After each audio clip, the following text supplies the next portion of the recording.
Merci. En 2022, l'OMS a publié de nouvelles lignes directrices qui contiennent des recommandations provisoires sur l'usage d'algorithmes de décision pour les enfants.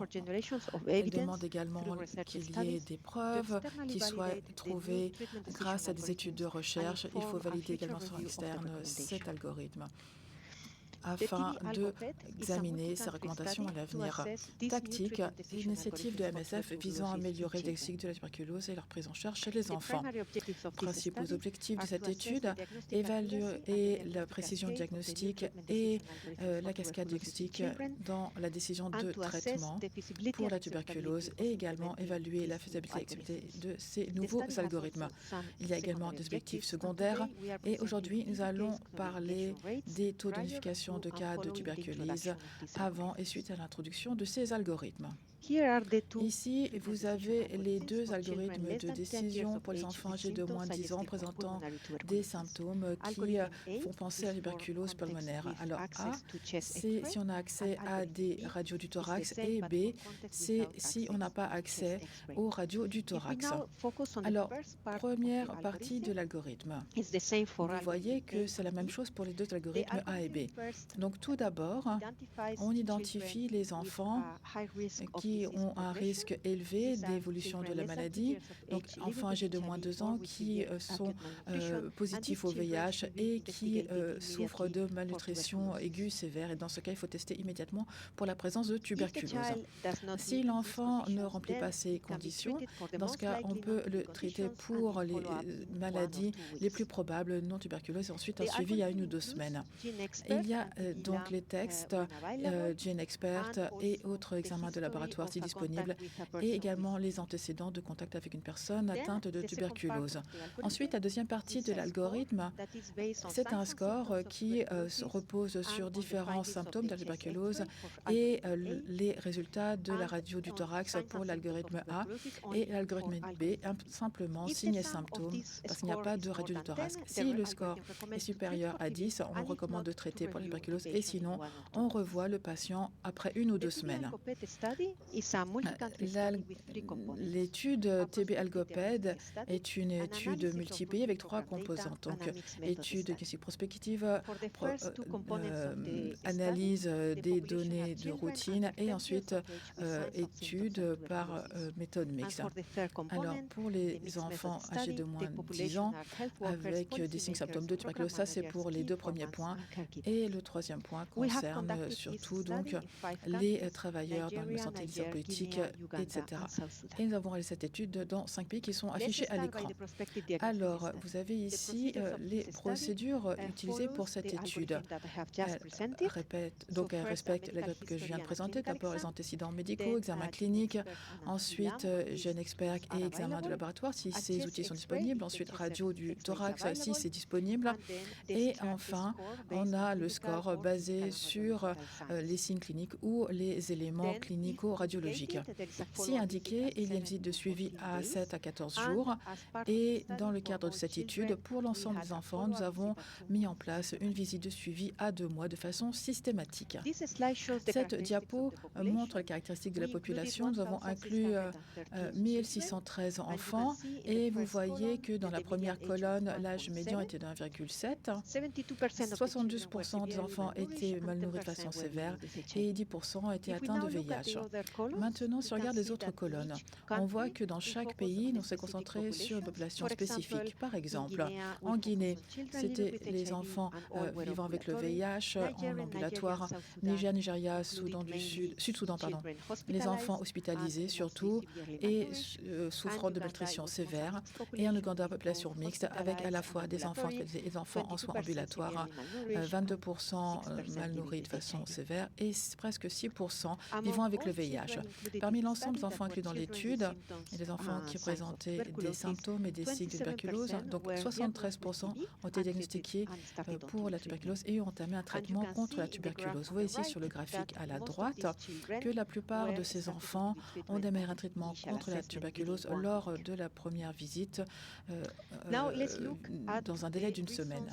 Alors, les principales raisons de démarrage d'un traitement pour ce qui est des enfants chez lesquels on a posé un diagnostic, soit 490 enfants. Si on suit l'algorithme, en commençant par GeneXpert et LAM, on voit que parmi ces enfants, 7% ont eu un résultat positif à GeneXpert et 6% avec le LAM. Pour ce qui est de 19% des enfants, la principale raison pour laquelle on a démarré le traitement, c'était le contact avec une personne atteinte de tuberculose. Et pour 70% des enfants, la principale raison de démarrage du traitement était le score clinique ou le score clinico-radiologique. Nous avons également regardé l'exactitude du diagnostic de ces nouveaux algorithmes et ces résultats sont intéressants. Donc, 1354 enfants dans ce cas. On a évalué la sensibilité, la spécificité de l'algorithme par rapport aux standards de référence basés sur la définition des cas de consultation nationale pour la TB thoracique chez les enfants. Donc, sensibilité 91% et spécificité 87%. Et c'est Émilie qui va poursuivre la présentation. Merci.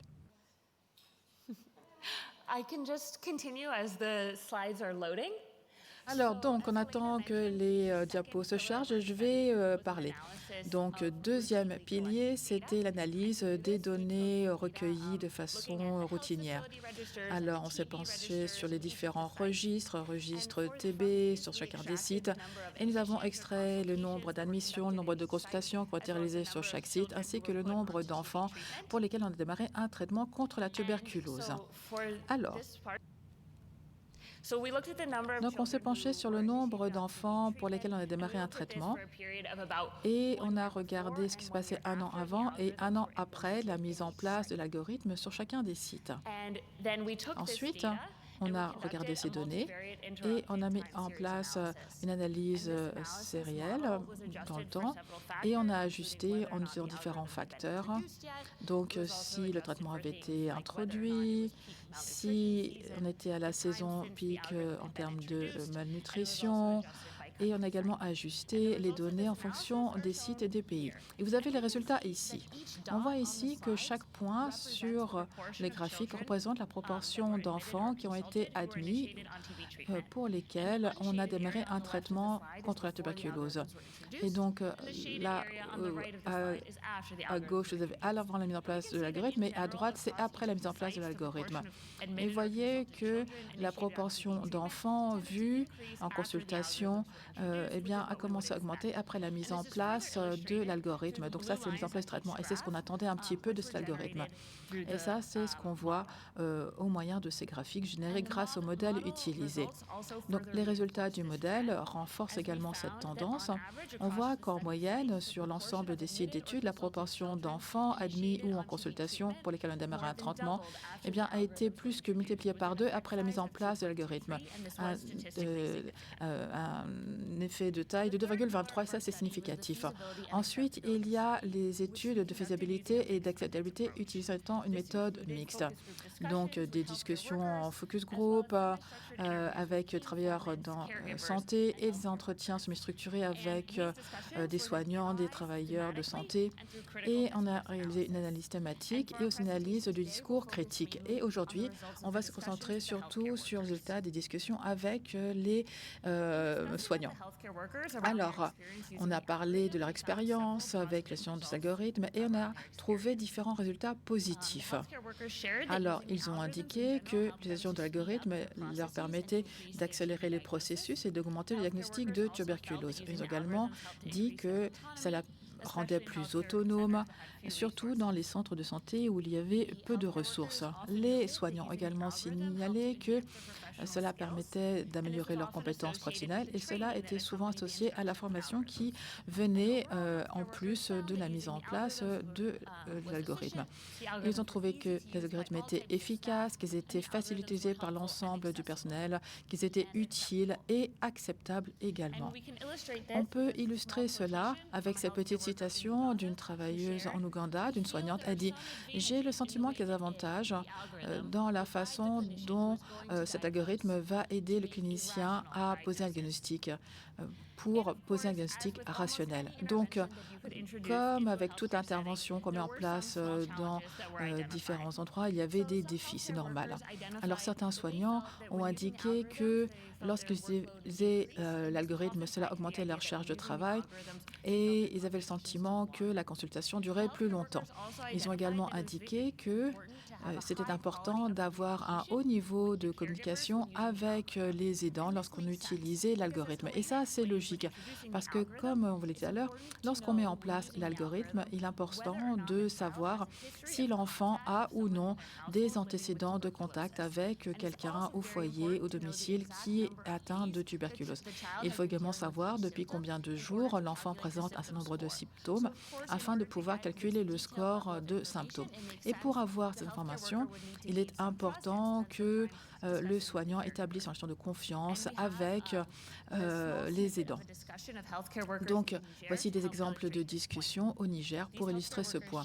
Donc, cette soignante a dit, quand on demande à une mère au sujet de cette grosse toux, elle ne sait même pas ce que c'est. Elle ne sait pas ce que c'est. La tuberculose, oui. Et deuxièmement, elle pense qu'elle va être stigmatisée. Et même si elle sait qu'il y a quelqu'un qui en souffre, qui est traité à la maison, elle ne va pas vous en parler aussi facilement que cela. Donc, sur la base des résultats des 3 piliers de notre étude, l'exactitude du diagnostic, la faisabilité et l'acceptabilité de l'étude mixte, eh bien, il y a différentes choses qu'on aimerait vous dire aujourd'hui. Tout d'abord, nous avons constaté que l'exactitude ou la précision du diagnostic était plutôt bonne et la plupart des enfants qui étaient diagnostiqués lors de la première évaluation. Les scores cliniques et clinico-radiologiques étaient également très utiles pour diagnostiquer la tuberculose. On a également constaté qu'en moyenne, on a un doublement du nombre de traitements démarrés après la mise en place de l'algorithme et il est également bien accepté par les soignants, ça leur donne plus d'autonomie et ça facilite le diagnostic de la tuberculose chez les enfants, surtout dans le cadre de soins en ambulatoire. Nous avons le plaisir de vous annoncer que les résultats de cette étude commencent déjà à appuyer le recours à cet algorithme utilisé par MSF et le ministère de la Santé dans d'autres sites, dans d'autres pays. La faisabilité et l'acceptabilité peuvent également contribuer à mettre en place les choses de façon plus spécifique en fonction du site. Et plus on utilise ce système, plus on met en place des traitements, eh bien, plus il est important que les traitements soient disponibles. Alors, on espère que cela servira également à l'OMS lors de l'examen, du réexamen des recommandations 2026. Et il faudra également travailler davantage sur des aspects spécifiques tels que les enfants porteurs de VIH, entre autres. Alors, merci beaucoup à l'ensemble des participants, à l'équipe de recherche et à nos partenaires. Merci à tous.